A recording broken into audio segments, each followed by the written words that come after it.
Assalamualaikum dulur, berjumpa lagi ya di channel kita, channel Petani Muda lur.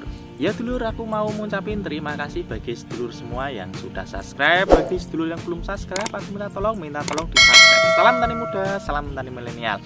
Ya dulur, ini tadi baru selesai melakukan aplikasi penyepraian dengan tujuan apa ya, untuk menyehatkan tanaman, memaksimalkan anakan, dan tentunya ya Pak, menyehatkan tanaman ya. Kesehatan itu yang utama lur ya, bagi makhluk hidup, nggak cuma kita tapi tumbuhan-tumbuhan pun juga harus sehat agar nanti bisa maksimal hasilnya. Nah, kita langsung aja masuk dalam pembahasannya lur ya. Pembahasan kali ini itu tentang apa ya? Pembahasan kali ini itu adalah tentang gimana caranya memperbanyak anakan di 2025. Walaupun ini baru Desember, tapi bentar lagi kan sudah 2025 ya. Nah, ini tadi kalau di belakang ini kan inpari kita lur ya, biar tahu ya perkembangannya. Nah, ini adalah inpari 49 kita ini ya, di lahan atau di MT pertama kita tanamnya ya. Untuk perawatannya ya sudah seperti biasa lur ya, bagi yang penonton lama sudah tahu, dan kalau baru penonton baru ya ini bisa disimak lur ya. Nah,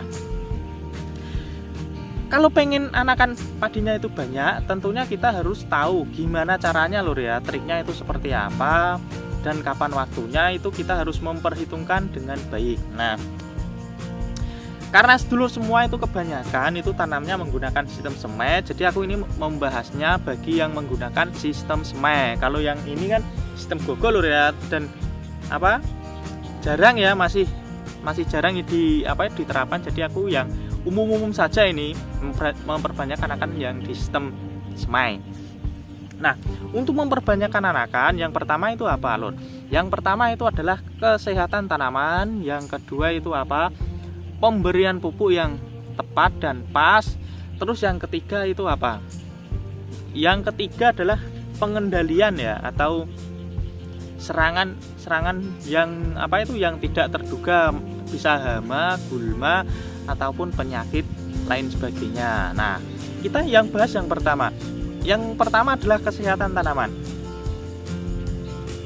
Kesehatan tanaman adalah kunci utama supaya tanaman itu bisa beranak dengan maksimal, atau anakannya itu bisa banyak lur ya, dan membludak tentunya. Nah, untuk kesehatan tentunya di konten sebelumnya sudah disebutkan lur ya. Kita menggunakan ini lur, ini juga tadi aku habis aplikasi ya, karena dari awal tanam itu sampai panen nutrisiku ya cuma ini lur, asam amino super ini ya. Ini kemasannya kayak gini tuh, karena biar mudah lur ya. Yang kemasan 1 liter aku tuang di ini botol-botol aqua kayak gini, botol ini kira ya, air mineral kayak gini, biar lebih mudah dalam pembawaannya dan tidak berat ya kalau di bawah 1 liter. Dari awal tanam sampai panen ini cuma menggunakan ini. Nah, karena tadi pembahasnya itu yang di di semai ya, di sistem semai. Jadi kalau yang sudah punya ini asam amino, sebelum dipindah semai itu bisa diaplikasikan dulu. Dan kalau yang tidak punya ya bisa diaplikasikan nanti setelah ditanam lur ya, karena menurutku ini adalah nutrisi terbaik di 2025. Nah, itu gini lur ya, sebelum tanam atau setelah pindah tanam, tentunya tanaman itu akan stres lur ya, karena dicabut dan dipindah atau dibocongi gitu, pasti itu positif, pasti itu stres. Nah, untuk mempercepat masa stresnya itu atau bisa beradaptasi di lingkungan barunya, kita tentunya harus mentreatmentnya dengan dengan pemberian nutrisi yang baik bagi tanaman itu dan mudah diserap. Dan di sini kita menggunakan ini lur ya, menggunakan adalah asam amino. Asam amino ini kemarin juga sudah dibahas, itu banyak keunggulannya.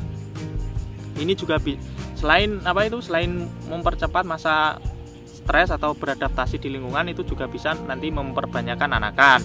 Nah, karena kita pembahasannya adalah yang diperbanyakkan anakan, jadi 2 HST setelah tanam langsung aplikasi asam amino. Nah, setelah aplikasi asam amino, tentunya kita juga harus menyuplainya dengan nutrisi tabur atau pupuk tabur. Karena apa? Karena pupuk tabur, karena penyebaran nutrisinya itu secara slow atau pelan-pelan, jadi kita menyuplainya itu dari awal lur. Dan aku menyarankan untuk pemupukan alangkah baiknya itu adalah 3 kali. Karena apa? karena ya agar kontinu gitu lur ya, dan pemberian pupuknya itu bisa diirit itu daripada pemberian pupuk pada biasanya.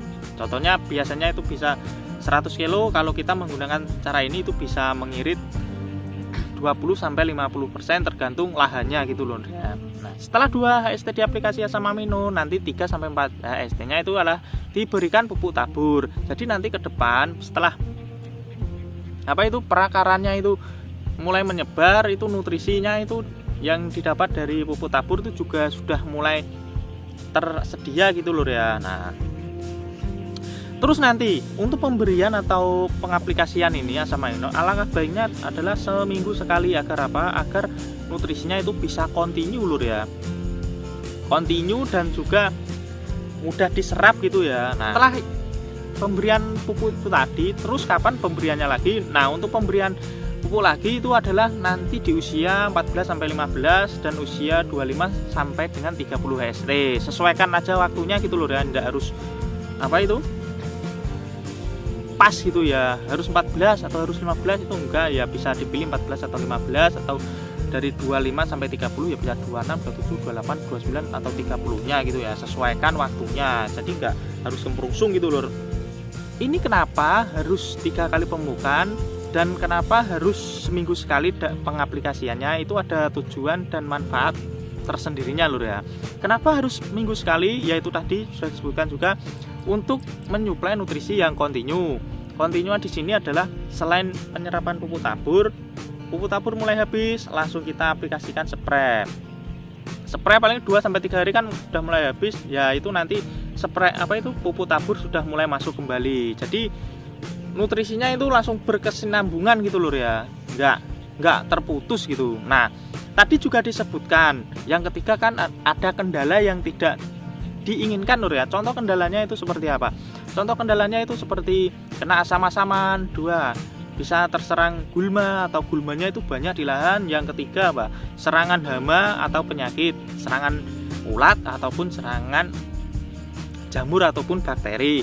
Itu kita juga bisa mengendalikannya itu lebih mudah kalau kita bisa menerapkan seminggu sekali aplikasi. Jadi kita sering ke lahan gitu lur ya. Jadi kita bisa ngecek lahannya itu kira-kira terserang apa, itu bisa tahu. Kalau 2 minggu sekali itu ya biasanya sudah terlalu lama lur ya. Kita mau menyurveinya pun itu sudah telat atau terlambat gitu ya. Jadi alangkah baiknya adalah seminggu sekali, maksimal adalah 10 hari sekali. Nah, jadi nanti tadi lur ya, nutrisi terbaik 2025 adalah apa? Yaitu pemberian ini nutrisi untuk beradaptasi di lingkungan itu lebih cepat, dan tentunya nutrisi pemberiannya pun itu harus yang kontinu dan juga diimbangi dengan pemberian pupuk tabur yang secara kontinu pula, karena semuanya itu harus berimbang lur ya, nggak bisa cuma satu aspek, itu nggak bisa, karena kita pasti membutuhkan aspek-aspek yang lain. Dan tentunya kita bicara kayak gini ya, pasti ya sudah melakukan riset dan riset dan pengalaman lur ya. Selama 4 tahun ini kan sudah dibuktikan lur ya, gimana tanaman kita dari awal sampai panen itu pasti juga sudah tahu. Bagi sedulur yang masih kurang jelas atau masih belum paham ya, bisa ditanyakan di kolom komentar, dan tidak lupa tinggalin like-nya lur. Salam tani muda, salam tani milenial. Assalamualaikum.